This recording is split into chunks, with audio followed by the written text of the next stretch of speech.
Expert dans l'emploi, l'accompagnement des entreprises et le conseil, l'AGEFIP avec ses partenaires Pôle emploi, la Directe et la région Occitanie vous accompagne dans un seul but, améliorer la relation travail-handicap grâce au développement des compétences et l'accompagnement des personnes en situation de handicap.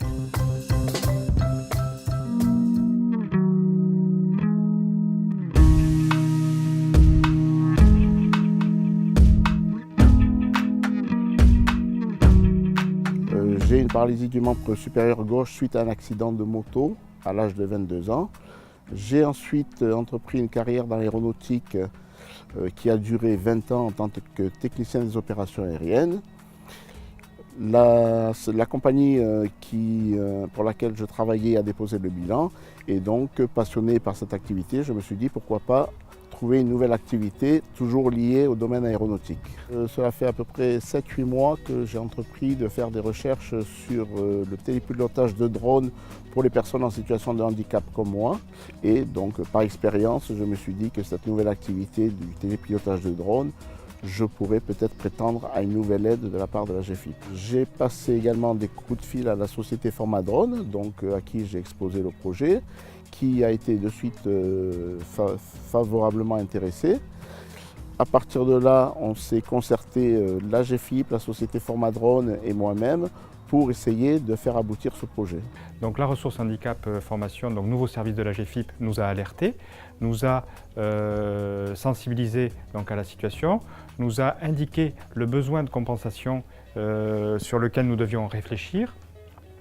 Et puis par la suite, nous sommes mis en relation avec l'organisme de formation, la société qui développait par ailleurs un gant connecté non adapté au handicap, mais un gant connecté. Et nous avons envisagé les possibilités d'adapter ce gant connecté au handicap de M. Dinotto. L'idée du gant, de toute façon, par rapport à ma situation de handicap, je n'ai pas le choix.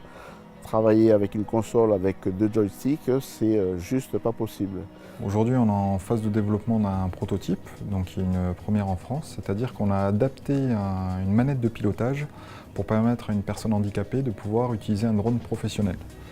Donc on est sur la première phase opérationnelle de ce prototype, c'est-à-dire qu'aujourd'hui on a développé en partenariat avec une start-up, donc Wipulsit, soumis à un cahier des charges, on leur a prêté un drone professionnel afin qu'il nous aide à développer ce gant qui permet de effectuer tous les mouvements de translation qu'on aura besoin d'utiliser dans une application professionnelle.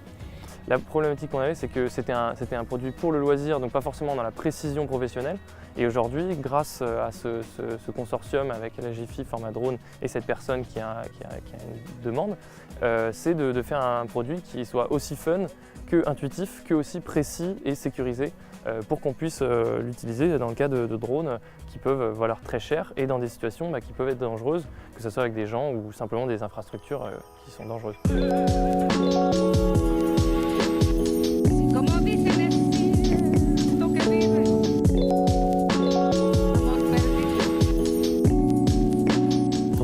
C'est une première en France, donc on est très satisfait de participer à cette innovation technologique, mais ce qui est essentiel pour nous, c'est que la personne puisse se former, puisque la formation c'est un levier très fort de l'accès à l'emploi, et c'est très important également pour nous de compenser le handicap en formation, puisque c'est un axe majeur de nos interventions à la GFIP.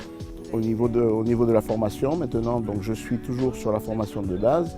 Ensuite viendra la formation des différents modules pour lesquels j'ai opté, à savoir la photogrammétrie, la thermographie et le montage vidéo et photo, sachant qu'il existe également d'autres modules comme la surveillance, comme beaucoup d'autres choses. On a déjà des demandes aujourd'hui de personnes sur le secteur qui ont entendu parler de notre projet et qui ont suivi ce projet-là avec attention. Donc aujourd'hui, on démarre ce premier projet avec M. Dinotto qui est un bêta-testeur.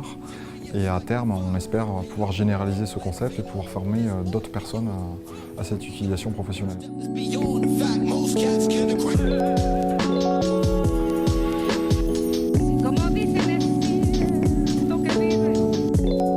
Alors la GFIP a participé à la formation à hauteur de 100% pour tout ce qui est la formation de base.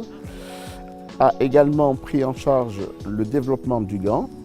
L'organisme de formation Formadrone a également participé au financement et ça c'était très important pour nous, de manière à sceller les partenariats et avoir une action qui était vraiment commune, où nous agissions tous ensemble. J'inciterai toutes les sociétés innovantes qui ont un lien avec le handicap et un projet par rapport au handicap, c'est-à-dire de se rapprocher de structures telles que la GFIP pour se faire aider et aller chercher des financements, parce qu'en France il y a des structures, il y a des financements qui sont là et c'est pas forcément assez médiatisé et ça il faudrait vraiment mettre en avant. C'est impressionnant ce que le corps humain peut faire, ce que les nouvelles technologies peuvent faire aussi. Je pense qu'il ne faut pas s'arrêter à se mettre des barrières sur des choses qui, je pense, peuvent aboutir. Le corps humain est une sacrée machine qui permet tout.